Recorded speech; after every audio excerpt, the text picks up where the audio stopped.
एवं विदा भगवतो या वृंदावनचारिणः वर्णयन्त्यो मिथो गोप्यः क्रीडास्तन्मयतां ययुः।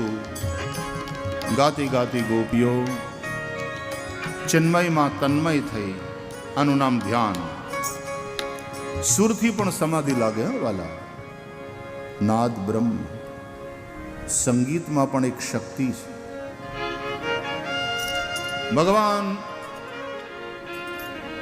વ્રજમાં વેણુનાદ કરે છે અને કુરુક્ષેત્રમાં શંખનાદ કરે.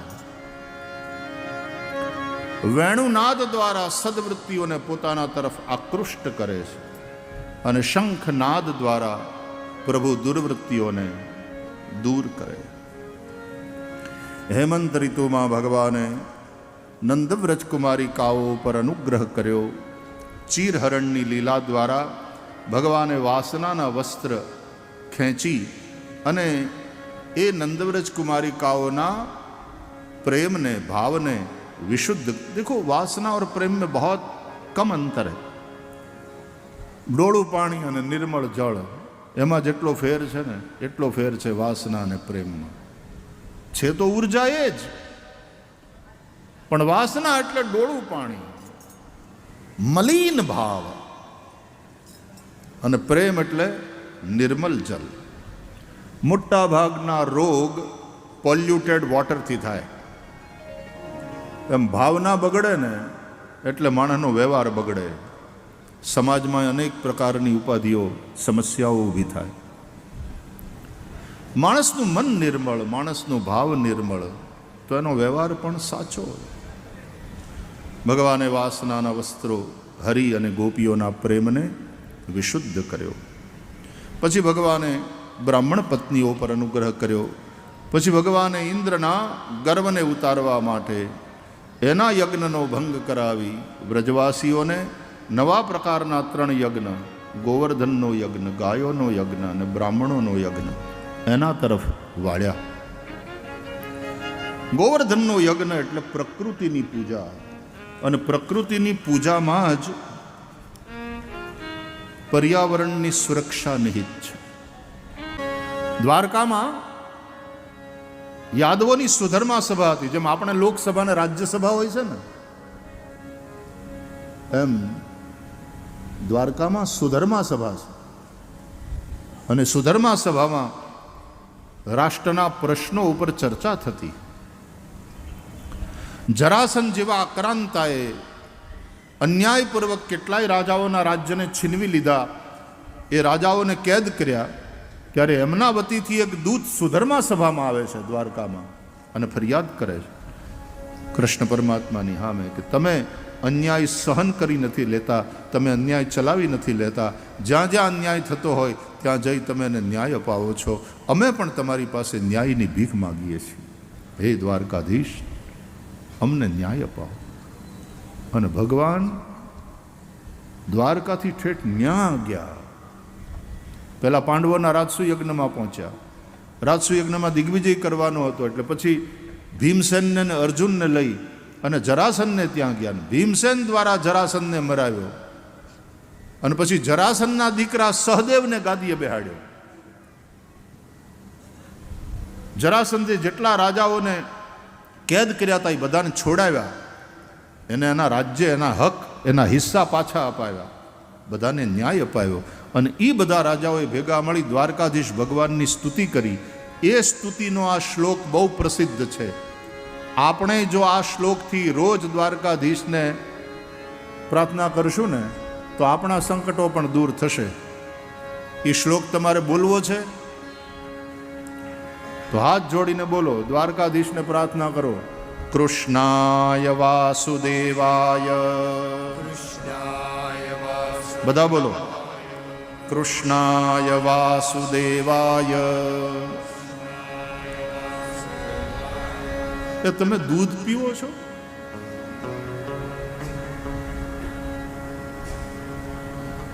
ક્યાં ગયા તમારો અવાજ? ક્યાં ગયા? કે આજે પૂર્ણાહુતિ છે એટલે થોડા થાકી ગયા છો? કૃષ્ણાય વાસુદેવાય. હા એમ. ગઈકાલે મને મળ્યા હતા, એણે 7 દિવસ સુધી છાશ પાઈ આ પ્રસંગમાં. બધાને છાશ, ઠંડી છાશ જ પવાય. આપણે બીજું તો એવું ન ખવાય ન પીવાય. છાશ દૂધના આપણા કોઠા, ઘી માખણ ખાનારા આપણે. કૃષ્ણાય વાસુદેવાય હરયે પરમાત્મને હરયે પરમાત્મને પ્રણતઃ ક્લેશનાશાય પ્રણતઃ ક્લેશનાશાય પ્રણત ક્લેશનાશાય ગોવિંદાય નમો નમઃ ગોવિંદાય નમો નમઃ. ક્યાંક પણ તકલીફ આવે ને જીવનમાં તો આ શ્લોકથી કાળિયા ઠાકરને પ્રાર્થના કરજો. ભગવાન એ સંકટને દૂર કરશે. વિશ્વાસ રાખજો. ભગવાનને આપણે આપણા માની, આપણે ભગવાનના પ્રત્યે સમર્પિત થઈ કોઈ પણ સંકટ આવે આ શ્લોકથી ભગવાનની પ્રાર્થના કરીએ, ભગવાન એ સંકટને દૂર કરે. કૃષ્ણાય વાસુદેવાય હરયે પરમાત્મને પ્રણત ક્લેશનાશાય ગોવિંદાય નમો નમઃ. આ જરાસંધે કેદ કરેલા રાજાઓએ ભગવાનની સ્તુતિ કરેલી એનો શ્લોક છે, ભાગવતમાં છે આ શ્લોક. તો એક બહુ સારો મનોરથ આ વિશ્વ જળ દિવસ અને આજે જ્યારે પૂર્ણાહુતિનું ટાણું છે, આવો ભવ્ય અને દિવ્ય મહોત્સવ ઉજવાયો ત્યારે અવભૃત સ્નાન તરીકે ઘણા બધા સાધુ સંતો આ વિદાય દક્ષિણા આપવાની હોય ને બાપુ, એટલે આ મહોત્સવની વિદાય દક્ષિણા છે તમારી 11 લાખ ઝાડવા, ત્યાં મહોત્સવની વિદાય દક્ષિણા. અને સમગ્ર ભરવાડ સમાજ, અને ભરવાડ સમાજ જ નહીં, આ વિસ્તારના બધા જ, કારણ કે આમાં બધા જ ભાઈઓએ, ક્ષત્રિય ભાઈઓએ અને દરેક વર્ણના લોકોએ ખૂબ પ્રેમથી આમાં સહયોગ કર્યો છે, લાભ લીધો છે. આ અમારો ઉત્સવ છે, આ અમારા આંગણે આવેલું રૂડું ટાણું છે એમ સમજી અને બધાએ આ પ્રસંગને વધાવ્યો છે. માત્ર વધાવ્યો નથી, એની અંદર સહયોગ કર્યો છે. તો આ સંકલ્પની જય, અને એ સંકલ્પને જરૂર ભગવાન દ્વારકાનાથ પૂરો કરે. ભૂલતા નહીં આપણે સંકલ્પ કર્યો છે. ઉદ્યમે નહીં સિદ્ધ્યંતિ કાર્યાણિ ન મનોરથૈ. એટલે એ સંકલ્પને સિદ્ધ કરવા તરફ લાગી જજો. તો આપણા મહાનુભાવોએ આપણને સંબોધન કરી ખૂબ રાજીપા સાથે, અને જે 2-3 અનુરોધ કર્યા એ સફળ થશે.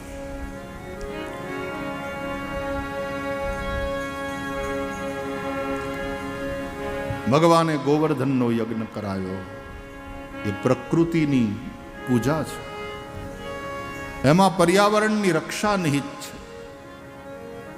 ગાયોનો યજ્ઞ કરાવ્યો, એમાં ઇકોનોમિક ડેવલપમેન્ટની વાત છે, કારણ કે ગાય એ સમયે ધન હતી ને આજે આપણે પશુપાલકો માટે તો એ ધન જ છે. ગૌધન, ધેનું એ જ ધન. ધેનું એટલે ગાય. એટલે ગાયનું સંરક્ષણ અને સંવર્ધન થાય,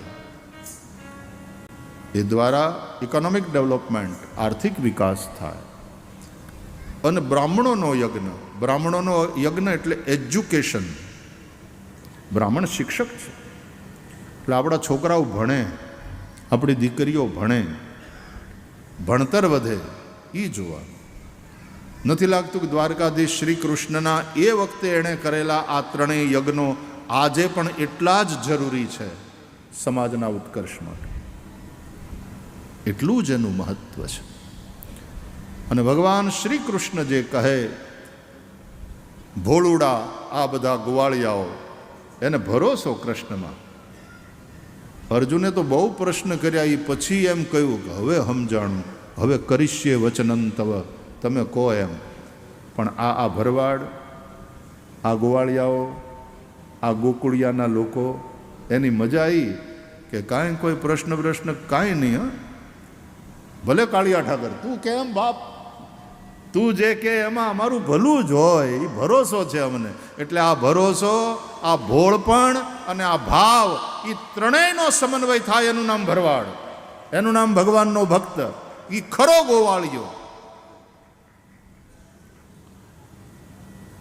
આવા ભોળુડા રહેજો. કપટ આવ્યું એટલે ગયું, કપટ જેવું આવ્યું એટલે ભગવાનથી દૂર થયા. મોહી કપટ છલ છિદ્ર ન ભાવા, નિર્મલ મન જન સો મોહી પાવા, એવું કહે છે ભગવાન.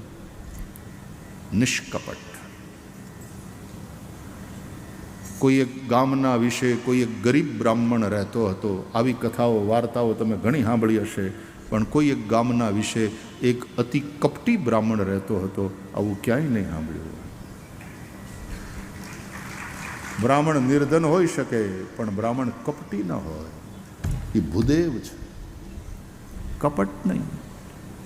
કપટ આપણને કૃષ્ણથી દૂર કરે. ભગવાને ઇન્દ્રના ગર્વનું ગંજન કર્યું. ઇન્દ્રે અભિમાનમાં આવીને સાંવર્તક મેઘ ગણોને વરસાવ્યા, પ્રલયકારી મેઘ ગણ.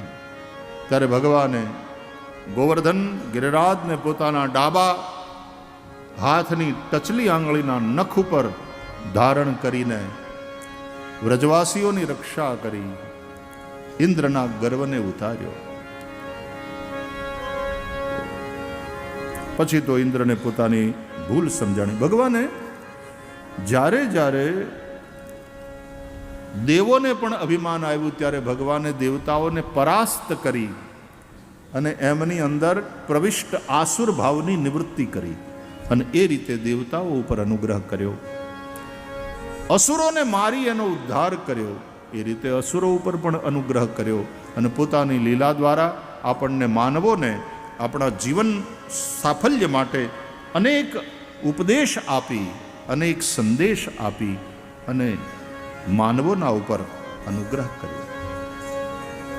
વ્રજવાસીઓને ભગવાનના મહિમાનું જ્ઞાન થયું. નંદ બાબા એકાદશીનો ઉપવાસ કર્યો અને પછી યમુનામાં અવિજ્ઞાયા સુરીમ વેલામ પ્રવિષ્ટમ ઉદકમ નિશી, આસુરી વેલાને ન જાણતા યમુનામાં સ્નાન માટે પ્રવેશ કર્યો. ત્યારે જળના દેવ વરુણ નંદબાબાનું હરણ કરીને લઈ ગયા. ભગવાન વરુણ લોકમાં જાય છે, વરુણ ઉપર વિજય પ્રાપ્ત કરી પોતાના પિતાને લઈ આવે છે. ભાગવતમાં રાસલીલાની કથા પહેલા વરુણ વિજયની કથા છે. રાસલીલા છે ને એ કામદેવના ઉપર વિજયની કથા. રાસ પંચાધ્યાયની વાતને સાંભળીને ઘણા લોકોને એમ થાય છે કે આ કેવું ધાર્મિક ગ્રંથમાં આવું બધું, આ 5 અધ્યાય કાઢી નાખવા જોઈએ. ઘણાને બહુ આની યારે વાંધો આવે. પણ આચાર્ય મહાપુરુષો કહે છે આ રાસલીલા છે એ જ પંચ પ્રાણ છે. દશમસ્કંદ ભાગવતનું હૃદય છે અને રાસલીલા એ ભાગવતજીના પંચ પ્રાણ છે. અને રાસલીલામાં પણ ગોપી ગીત એ ભાગવતજીનું સર્વોચ્ચ શિખર છે. ભાગવતમાં ભગવાનની લીલાઓમાં તમારે આંટો મારવા જવું હોય ને તો કોક આચાર્યની આંગળી પકડીને જાજો, નહીં તો ગોથા ખાશો, શંકા થશે. આ તો આત્મા પરમાત્માના મિલનની કથા છે. કામની કથા છે પણ કામના પરાજયની કથા છે રાસલીલા. એટલે એની પહેલા વરુણ ઉપર વિજય મેળવ્યો અને પછી રાસલીલામાં કામ ઉપર વિજય મેળવ્યો. વરુણ જીભના દેવ છે. પેલા જીભને જીતવાની, સ્વાદમાં અને વાદમાં. જીભ રસનેન્દ્રિય અને પછી કામ જનનેન્દ્રિય, આ બંને ઉપર વિજય. બીજી બધી ઇન્દ્રિયોનો કંટ્રોલ હજી સહેલો છે, પણ જનનેન્દ્રિય અને રસનેન્દ્રિય આ બંનેનો કંટ્રોલ બહુ કઠણ છે. હારાને માટે કઠણ છે.